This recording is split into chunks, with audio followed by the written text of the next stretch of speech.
he's described as like muscly and he's very active and he has calloused hands. And of course, he's the hottest one. What do you mean? Having said that, I love Bill. Well, Everybody. I feel like Bill is business cute, like business suit cute. Like you Uh-huh. would look at Bill, he's the guy that's wearing the business suit, but not the tie with the open collar. And he's looking fine. And that Sorry, is my I sweet love spot. I love Gleason Yes. Oh, when Domino he Gleason. was I don't not think he's my Bill. particularly cute. He was not my He Bill. was not my Bill. Not at Mm-mm. all. Um, I know exactly who my Bill was, and shoot, I have to go look up his name. Go ahead, okay. continue. So while But you look that up, let's Bill, just go ahead. go ahead. I was going to say, let's just real quick, for those who didn't maybe read the books and have only seen the movies and have no idea who we're talking about because he was very rarely mentioned, Charlie Weasley is the second of Arthur and Molly's children. He was born at the height of the First Wizarding War. His uncles, Fabian and Gideon, were killed when he was still a baby because it was during the height of the war. He made his own marks at Hogwarts as a prefect, a Quidditch, quote, legend for his captaining of the Gryffindor Quidditch team. And then after leaving school, and we don't know what happened between these two things, he left for Romania to study dragons. We do not see him again, and presumably nobody does, until the Triwizard Tournament happens and he is brought in to bring the dragons. I have filled in a whole history in the middle of that, but that's the facts as we know them. We also know that he attended school in the early 70s because he was born in 71, I think. 70, 71. So he didn't attend school until early 80s. Right. He was Yeah. in school when Ron was born. Okay. Yeah. Okay. Which is another fact we need to discuss. But Yeah. Agree. Sorry. TC just showed us her bill and it's Damian Lewis, and I 100% agree. Ironically, we're married to the now late woman who played Narcissa. That was Damian Lewis's wife. Oh wow. And yeah, he would have been an awesome Bill. Sorry, go ahead. I didn't mean to hit share it right that moment. I meant to wait till you were done. All good. I didn't mean to be completely distracted by the beautiful Damian Lewis. Go ahead. Right? He was friends with Hagrid because they both had an affinity for animals while he was at the school. So the assumption in many people's minds is that his and Charlie's discussions led to A, Charlie going off to study dragons because he had support from a friend, and B, why he would be able to bring them back to Hogwarts so easily because he and Hagrid both would know what to do. They were friends. They could handle it together. They got to reunite. So yeah, that was and of course Charlie then took Norbert. So that connection to Hagrid was pretty strong throughout all of it. And then the only time that we see Harry see him is during the Triwizard Tournament until to become the 6 Harrys. Oh, okay. Yeah, until the war, Harry, the only interaction with Charlie was during the Triwizard Tournament. Actually, I believe Charlie came home for the World Cup. He and Bill left early to go to the World Cup because they could apparate. But yeah, was it he? I believe Bill? He was there that the morning before was the first time Harry actually sees Charlie. You're right. Oh, he returned home to the borough during the summer holidays to attend the 422nd Quidditch World Cup with his family. Harry Potter later arrived and realized Charlie and his brother Bill had to be the people talking together at the table. Charlie was the first to get up and greet Harry with a handshake. Look at me. I haven't even reread it in a while. I need to. Go ahead. So that's 4th book. So that was almost to have Charlie be an established character so that when the dragons came around, it wasn't the first time Harry was meeting him. He was also there for the Bill and Fleur's wedding, right? Yes. Yes. Later on, once he was established, his name at least was brought up a lot. We didn't talk to him, hear from him, etc. But his name was brought up and he was in places. But literally, book 1, we know he exists because Norbert goes there. And then we don't hear from him again until Goblet of Fire.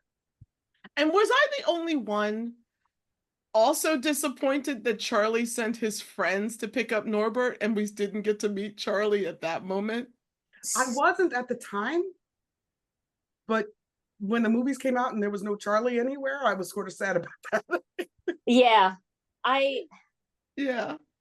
That didn't strike me so much because there was so much else going on, and I think it was too early for Harry to realize how many people Ron had in his support system and his family.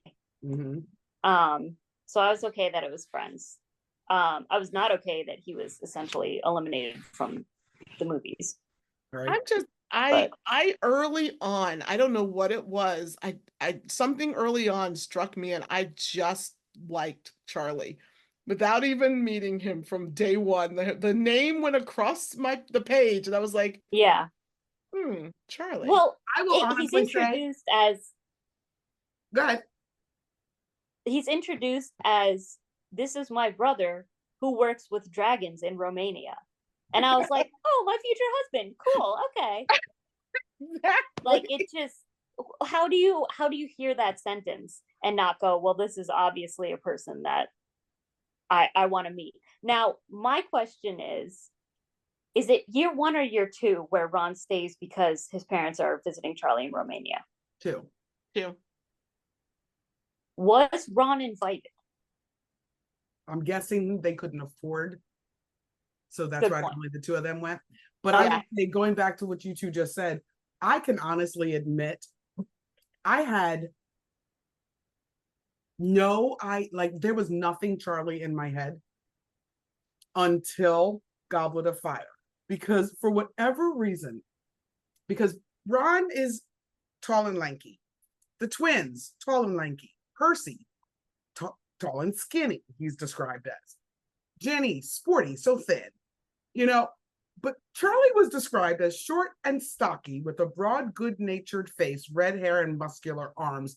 And something about that description, my brain went, oh, there's a Weasley I could get behind. And I think it's, and even in real life, I don't like extremely skinny people who I think I could snap like a twig. Stocky, you say? And I was like, stocky means he's sturdy. And I could still marry a Weasley. Which, if you have that choice, always marry a Weasley. So yeah, Goblet of Fire is the first time I truly had Charlie, huh? Okay. When he met Bill and Charlie, the one that was a standout for me, because Charlie already felt cool because of the dragons and whatever. I for some reason Harry's reaction of Bill there was no other word for it. Cool. Is just such a lovely interaction for someone who is an orphaned only child to have, this parade of older brothers that I don't know. It was a nice interaction, but we're talking about Charlie. It's nice, and it was normal it's a normal kid reaction to the motorcycle guy. I mean, at 11 years old, at 12 years old, that guy is awesome. So, yeah.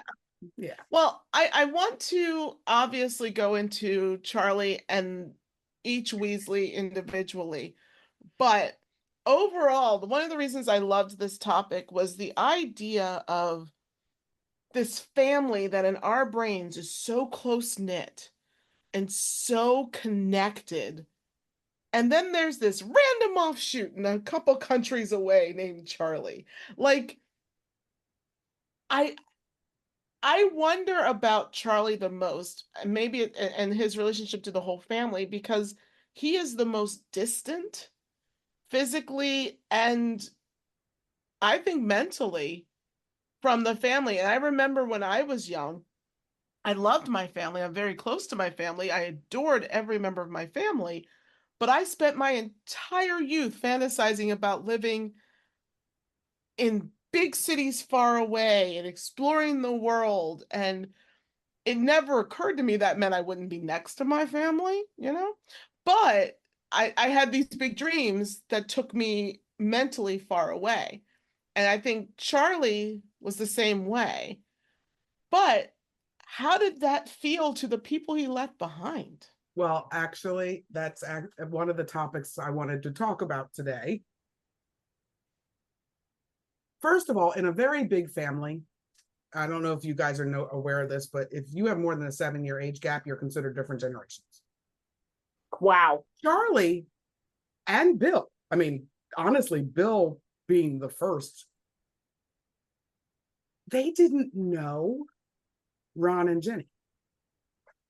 Not in the same way. They were gone. Like 10 months of the year, they were at school when both of those kids were born. They didn't know these kids. They were kids, because by the time they were born, they were like 12, 13, and 14. Yeah. By the time they were talking and walking and being the humans that we then get to meet, they were gone. Yeah. You know? Do you feel I was gonna say, even though there is no doubt in my mind the Weasleys are a tight family. Whenever those two boys could come home, they did. Whenever there was a flu, like I imagine they did a flu with Charlie, like every Sunday night at 9. You know, like I think they're still close to the parents. I don't know how, like, you know, your cousins that you love. That's how I feel like Ron Jenny would be with Bill and Charlie, because until they are adults, they're nowhere near close to each other. I think it depends a lot on how much Molly trusted them with babies, because and it can go either way. I completely agree with what you're saying, but I have also seen siblings with a big age gap where the older sibling is very protective of the younger sibling, and the younger sibling looks up to, and that might have been the case, and they still, that's not the same as being close, and you know, completely understand. Also, do you think Bill and Charlie ever thought like, Mom, Dad, stop? My God. I think when they got the news at Hogwarts that she was pregnant again, yes, their first thought was, oh God, Mom, Dad, stop. Like they thought the twins was it. Right? Yeah. Yeah, I mean, I think there's no doubt in my mind they are absolutely, that family as a whole loves one another. I think all of Jenny's brothers would kill for her. I think each of the older brothers would kill for the ones under them, minus Percy. Oh, jeez. But I also think there's no real way, like you were saying, you know, people who have large age gaps. I do too, but they live together. These people did not live together. 10 months later, they were gone. Yeah, that's true. So yeah, she might have trusted them to hold the babies at Christmas, but they were home for a week. Yeah, that's a very good point. That's the same as your aunt so-and-so from out of town coming in. So yeah, until everyone graduated, there was no real opportunity for a lot of deep thought. Like, even when the kids are small, we're talking summer vacation. We got 2 months, 2.5 months, whatever, we're home. Both of those boys would have been old enough to go hang out with their friends. Yeah. They're not hanging around babysitting. They're also probably off trying to sneak and do magic, and like at some point Bill is off trying to get a job. Like, they're not hanging out with the 4 and 5-year-old. Yeah.